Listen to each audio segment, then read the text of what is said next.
Halo, apa kabar? Saya sebenarnya bersama dengan Bung Rocky Gerung. Gimana kabarnya? Semoga selalu dalam keadaan sehat walafiat ya, tetap semangat menyambut akhir tahun dan menyambut awal tahun. Mudah-mudahan PPN 12% nggak jadi diterapkan ya, terutama untuk kalangan menengah dan ke bawah. Oke, Bung Rocky, akhirnya KPK itu menetapkan Sekjen PDIP Hasto Kristianto sebagai tersangka. Ini soal waktu saja kelihatannya ya memang. Saya baca ini di Detik dan mereka katanya mendapatkan informasi dari internal KPK. Menariknya, ini kan yang menetapkan Hasto sebagai tersangka adalah pimpinan KPK yang baru setelah mereka dilantik oleh Presiden Prabowo tanggal 20 Desember lalu. Beban Presiden Prabowo makin berat dong ini ya, karena selain masalah ekonomi, ada soal kenaikan penolakan terhadap kenaikan PPN 12%, ada pemberian pameran lukisan, dan sekarang ditambah lagi kasus Hasto. Ya, akhirnya kegemparan itu tiba di akhir tahun. Sekjen PDIP Saudara Hasto ditetapkan sebagai tersangka dan orang mulai menghitung kondisi politik di minggu ke depan atau menjelang akhir tahun. Bagaimana suasana politik akhir tahun mengingat posisi PDIP di DPR yang dominan, mengingat Pak Prabowo baru pulang dari luar negeri dan harus menghadapi dua hal sekaligus, itu soal tekanan publik terhadap PPN 12% dan menurut berita Gerindra sangat memperhatikan atau Pak Prabowo menurut Gerindra Pak Prabowo sangat concern dengan soal PPN 12% ini karena petisi yang menuntut supaya dibatalkan PPN itu sudah menyebar luas. Sekarang ada masalah baru, yaitu Hasto yang adalah sekjen PDIP, itu artinya orang nomor 2 di PDIP itu dinyatakan sebagai tersangka itu. Jadi kita membayangkan bagaimana Presiden Prabowo harus mengatasi dinamika ini. Ada kesulitan ekonomi dan ada semacam sebut aja kepentingan politik yang menghendaki supaya yang disebut Ibu Mega Kongres nanti itu gagal atau dikuasai oleh pihak luar, yang tentunya yang disebut pihak luar adalah Pak Jokowi. Masih ada juga, walaupun dia peristiwa kebudayaan, tetapi itu sangat sentral di dalam menjelaskan instabilitas politik, yaitu pelarangan atau bridal pameran lukisan dari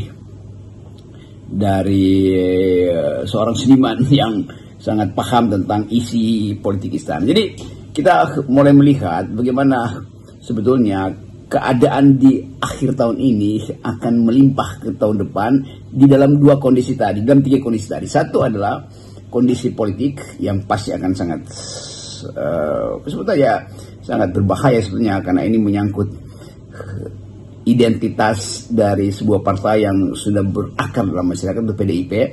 Sekjennya pasti akan sudah ditersangkakan. Lalu tadi soal PPN 12% yang tanggal 1 harus berlaku, dan pemberedelan kritik terhadap Jokowi melalui pameran yang kemudian dibatalkan itu. Nah, kita mulai mencoba membaca bahwa kekuatan yang hendak mengacak-acak PDIP memang tersedia, dan kekuatan itu yang kelihatannya tidak akan berhenti sampai PDIP itu diombang-ambingkan menjelang kongresnya nanti. Saya kira itu hal yang harus kita perhatikan hari-hari. Soal Hasto bakal disingkirkan ini kan sebelumnya sudah disampaikan oleh Ketua DPP PDIP Deddy Sitorus. Dan pada waktu itu Ibu Megawati juga mengaku mendengar akan ada yang mengawut-awut Kongres PDIP. Walau sekarang ini era pemerintahan Prabowo, tapi kan para pimpinan KPK yang baru ini adalah produk pemerintahan Jokowi, seleksinya di era pemerintahan Jokowi. Apakah artinya ini masih bisa disebut sebagai manuver dari Jokowi melemahkan atau mengawut-awut KPK, mengawut-awut PDIP, maksud saya dengan menggunakan KPK? Ya, tentu ada juga atau pasti ada manuver-manuver di dalam PDIP sendiri. Elit PDIP yang berseberangan dengan Hasto juga banyak tuh, yang mencari keuntungan dari proses pemerkaraan saudara sekian itu kan banyak yang antri untuk gantiin Hasto, gampang aja kita baca itu kan. Jadi kelihatannya juga Ibu Mega akan punya atau harus punya sense atau sedang mencari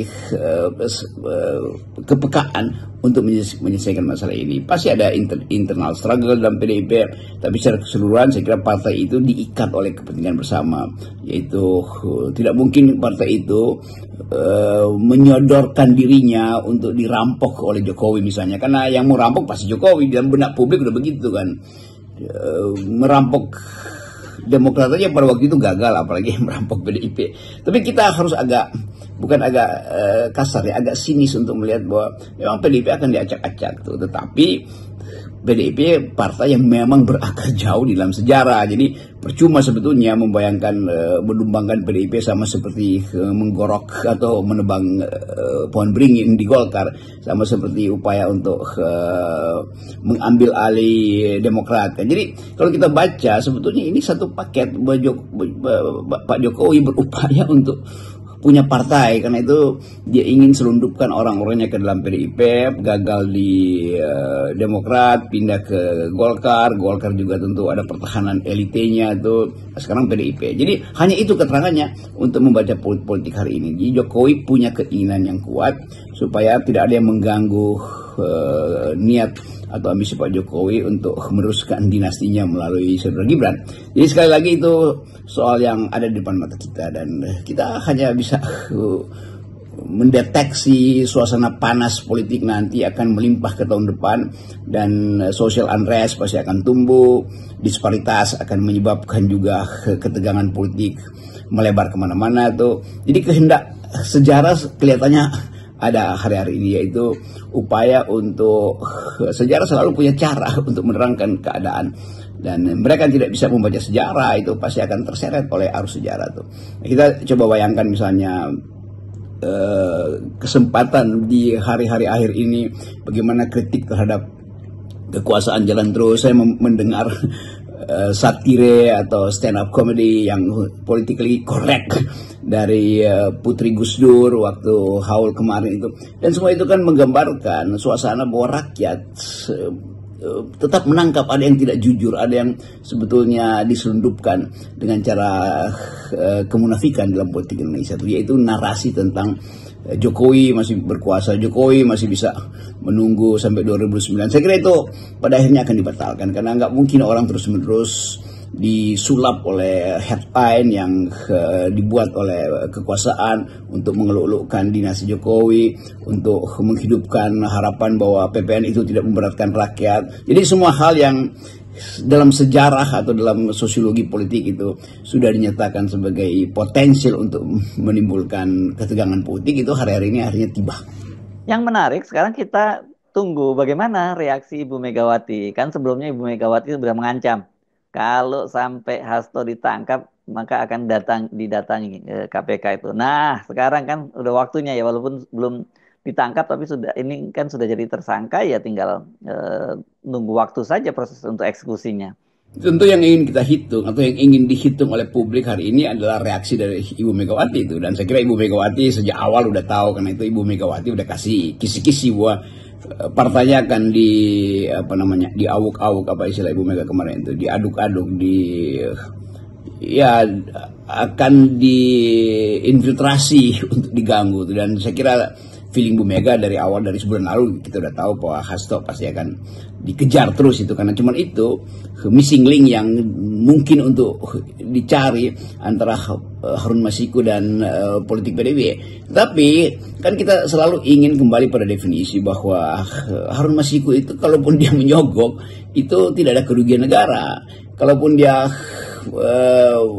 berupaya untuk memperoleh haknya dengan cara yang memang menyebabkan orang sebut dia korupsi, toh Harun Masiku bukan pejabat publik, jadi definisi awal dari korupsi tidak akan mungkin menjerat dia itu kan korupsi artinya penyalahgunaan jabatan publik untuk kepentingan pribadi, untuk keuntungan pribadi bahkan. Jadi dua hal itu yang saya kira akan dibatalkan sebetulnya melalui definisi perundang-undangan.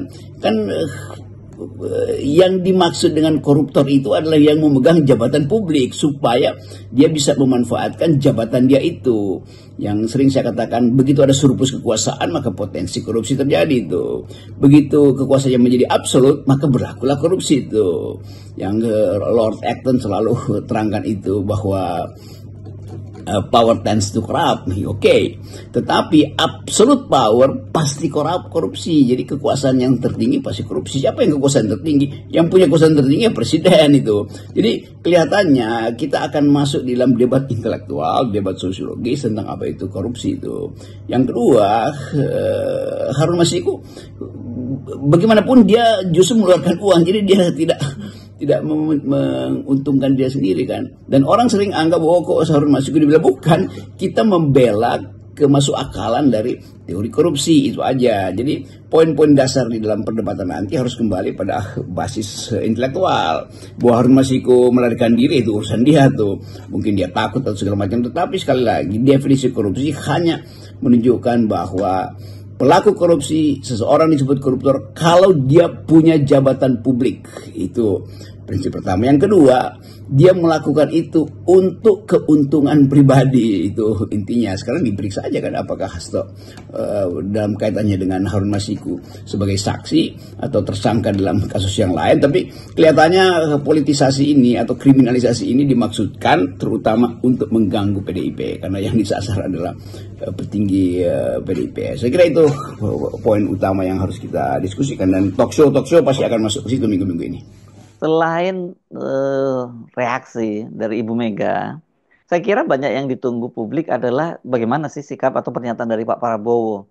KPK kan sekarang ini berada di bawah presiden dan artinya presidennya adalah Pak Prabowo. Belakangan ini kendati PDIP dengan Gerindra atau tepatnya Pak Prabowo dengan Ibu Megawati punya hubungan sangat baik, tapi tampak sekali mereka mulai juga ada benturan-benturan atau setidaknya sudah mulai terlibat polemik.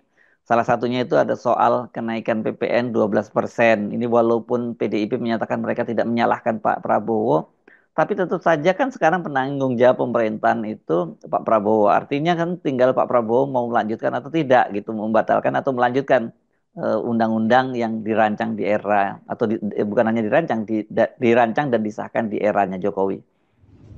Ya, beban pasti ada pada Pak Prabowo karena harus balancing antara persahabatan dengan Ibu Mega secara historis dan persahabatan dengan PDIP secara politis, karena Gerindra dan PDIP dua partai yang ada di parlemen dan dominan di situ tuh. Kan ini mesti hitung oleh Pak Prabowo. Sementara Prabowo mesti hitung juga semacam faktor Jokowi yang masih membayang-bayangi dia, karena Pak Prabowo menganggap bahwa Jokowi adalah orang yang mengajar dia politik, tetapi kemudian masuk dalam realitas bahwa banyak kritik bahwa Prabowo masih terlalu permisif terhadap tekanan-tekanan politik dari Pak Jokowi. Dan anaknya Gibran juga masih ada di situ. Jadi semua soal ini akhirnya harus kita lihat sebagai kompleksitas itu. Tapi dalam kompleksitas selalu ada prinsip parsimoni, yaitu mana yang paling sederhana itu. Jadi Prabowo mesti memilih apakah membiarkan dinamika politik ini berujung pada kerumitan politik. Kalau PDIP diganggu terus, maka stabilitas politik akan betul-betul terancam. Sementara publik menganggap bahwa Pak Prabowo terlalu dekat atau bahkan dalam tanda petik terlalu patuh pada sinyal dari Pak Jokowi. Kan itu yang kita maksud untuk melihat secara tajam bagaimana sebetulnya kimia antara Prabowo dan Jokowi setelah pemilihan presiden selesai. Sebelumnya kan pasti kita mengerti bahwa Pak Prabowo sebagai seorang prajurit dan jiwa patriotik menganggap bahwa Presiden Jokowi adalah atasan beliau itu. Tetapi setelah pemilihan umum kita mesti baca dengan cara yang lain, dan saya kira juga Gerindra akan membaca dengan cara yang lain keadaan ekonomi politik, terutama relasi politik antara Gerindra dan atau antara Pak Prabowo dengan Pak Jokowi. Kan itu yang kita maksud, bahwa apa yang diputuskan bisa berbeda dengan apa yang kemudian dikerjakan tuh. Jarak antara election dan decision itu yang menentukan kondisi politik pasca Pilpres. Dan kita akan tiba pada kesimpulan bahwa Ini adalah ujian bagi Pak Prabowo. Kalau bagi Ibu Mega saya kira ini bukan ujian, kan Ibu Mega udah berkali-kali mengalami hal yang dramatis. Jadi bagi Mega saya kira ya Mega bisa camping di KPK kok. Dan publik tahu bahwa kekuatan massa PDIP itu bisa juga dikendalikan dengan sinyal kecil oleh Ibu Megawati. Tetapi bagi Pak Prabowo itu lain karena beliau adalah presiden. Jadi sedikit kekeliruan dalam menafsirkan keadaan itu Pak Prabowo akan kehilangan legitimasi lagi, seolah-olah tidak ingin berpihak, tetapi keadaan menuntut Presiden Prabowo untuk berpihak. Tuh pada siapa misalnya Prabowo akan berpihak? Tentu pada prinsip hukumnya tuh. Tetapi prinsip hukum itu kita tahu sekarang di baliknya ada pengendalian politik. Kan KPK berupaya untuk mencari Harun Masiku, nggak dapat, akhirnya Hasto diseret di situ. Kan ini juga masalah tuh, udah bertahun-tahun dia nggak bisa temukan Harun Masiku. Ya sekarang tiba-tiba Hasto masuk di situ tuh. Kenapa nggak dari dulu aja Hasto yang diproses di KPK? Jadi orang tak melihat bahwa KPK itu menjalankan semacam agenda politik dari Jokowi. Gampangnya begitu. Kalau kita tanya pada publik internasional, ya dengan mudah mereka petakan ya itu karena perintah Jokowi, karena kesel dengan PDIP. Kira-kira itu gampangnya. Tapi kita tahu bahwa kita hanya bisa bikin analisis dan kita tunggu perkembangan dalam 1-2 hari ini. Salam akal sehat. Yes, analisis akal sehat.